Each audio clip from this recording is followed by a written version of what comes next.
Hi, I'm Kia. And I'm Anna. So, it's summertime, it's hot outside, you want to go hang out with your mates and have a good time partying. So who doesn't want to jump into a nice cool lake? I swim in the river all the time. Yeah, I'm all up for partying and having a good time, but the river, it's so filthy, you can't even see what's in it. That could be a rat for all we know. Don't be ridiculous. Don't you just want to jump into a nice cool lake? Wild swimming's where it's at. Wild what? Sorry? Wild swimming. It's swimming in open waters. Feeling free. The kind of feeling you only get when you swim in rivers and lakes. I'm sorry, but there is no way that you would ever get me swimming in that with the rats and the pollution. If I want to cool down, I will go to the pool. So, are you with me or her? Yeah, how do you feel about wild swimming? Yeah, sure. If it's clean and nice, why not? I think it's pretty weird that people can swim in a dirty river. I never swim in lakes or rivers. I'll always swim in the sea or swimming pools. Yeah, go to a bit where there's a good flow and it's clean water and you can quite comfortably do it without being in stagnant, dirty water. I enjoy wild swimming. It's really good fun.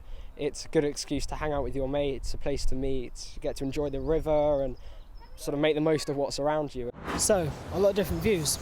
Yeah, I'm not convinced though. It can still be quite dangerous. Well, I think wild swimming's great, and I know someone who thinks the same. Swimming outside of swimming pools is really something which can be one of those memorable things that you do in childhood and as a youth. Although it's not as clean and it is a bit smelly and it's always cold, that's actually part of the excitement and a bit of the thrill. But you need to be able to do it safely. Yes, all right. But there is another side to the argument. I know someone who thinks pools are much better. When you're still on the side of the riverbank, it's quite clear to see that it's actually quite muddy and quite dirty and you can't see the bottom. And if you jump in the water, you can't judge the depth of that water, and it's very easy to get spinal injuries or even worse. So we would suggest that you definitely go to a swimming pool if you're going to do any diving or jumping. See? Didn't you know that there have been loads of accidents in the past involving wild swimming? Some have even been fatal. It just shows how reckless it is. That's ridiculous. Hardly anyone dies swimming in wild waters. You're just trying to scare people. Accidents happen every day. There's always going to be some kind of risk. Yeah, I guess you're right, but I know I'm not going to do it. But nonetheless, if you still want to go and jump in the river, you at least want to be safe, right? Oh, of course. You want to be safe.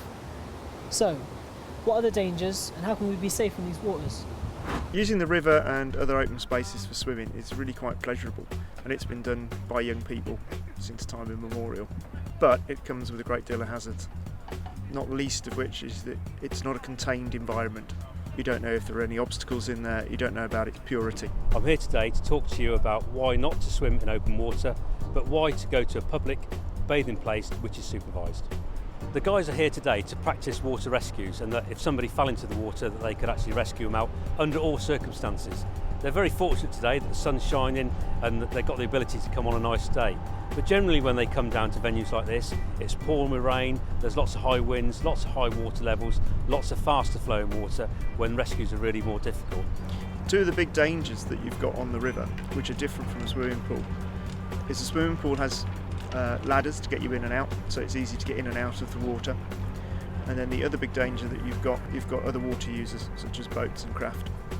So jumping off a bank doesn't mean that you can necessarily get easily out of the bank again, unlike a swimming pool.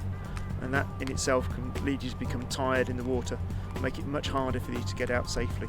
As soon as you turn up to an open water venue such as this, you can clearly see that the water is not crystal clear and you can't see what's underneath the water.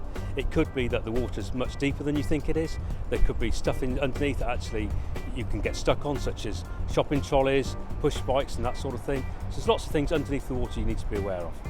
And if you jump in the water, you can't judge the depth of that water, and it's very easy to get spinal injuries or even worse. So we would suggest that you definitely go to a swimming pool if you're going to do any diving or jumping. One of the key things about swimming is actually your swimming ability, and it's really important that actually you've got good, solid, basic swimming strokes and swimming technique that you've developed in a swimming pool before coming out onto the river. What you don't see is the fact that the actual contaminants that are within that water are really quite strong, and it doesn't take much of that contaminant to get inside your body to cause you all sorts of problems and issues. Normally advisable, if you're going to go into the water, to wear footwear, Reason for this is that there's lots of objects can collect in the silt on the riverbed, or things can be discarded, and that can be anything from broken glass bottles through to needles from drug users, sharp pieces of metal that are corroding down there and can be rusty. Water cramps is a very big issue. Lots of accidents have occurred through drowning for people who are having water cramps.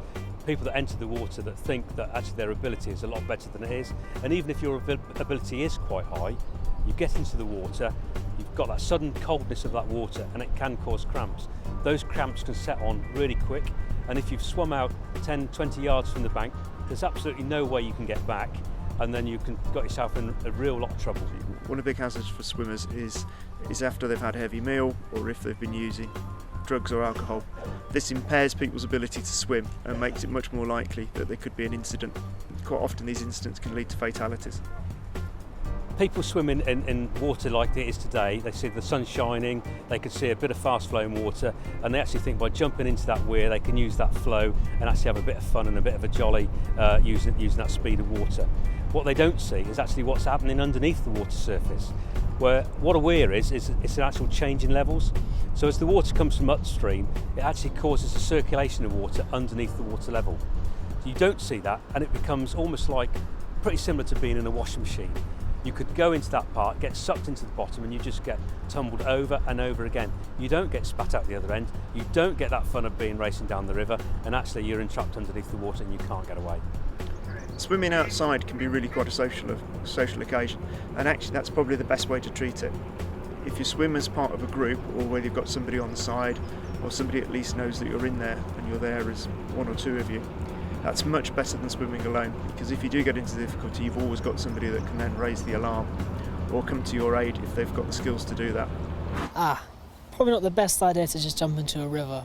I'd rather keep my limbs attached to me, thanks. I know what you mean. I had no idea how dangerous weirs could be. I know, it's crazy thinking about it, but hey, it's not all that bad. Yeah, I can see how it would be nice to go for a swim in a lake on a hot day, if you do it properly, that is. But personally, I think I'm going to stick to the pool. Okay, but enough about us. It's all about what you want to do. Exactly. Swim in the pool, swim in the river, it's your choice. We're definitely not here to tell you what to do. But with whatever you do choose, it's always best to be safe. I mean, you wouldn't want anything getting in the way of having a good time, right? Of course. Hey, it's lunch. Do you want to grab something to eat? Yeah, sure. I'm choosing the place though.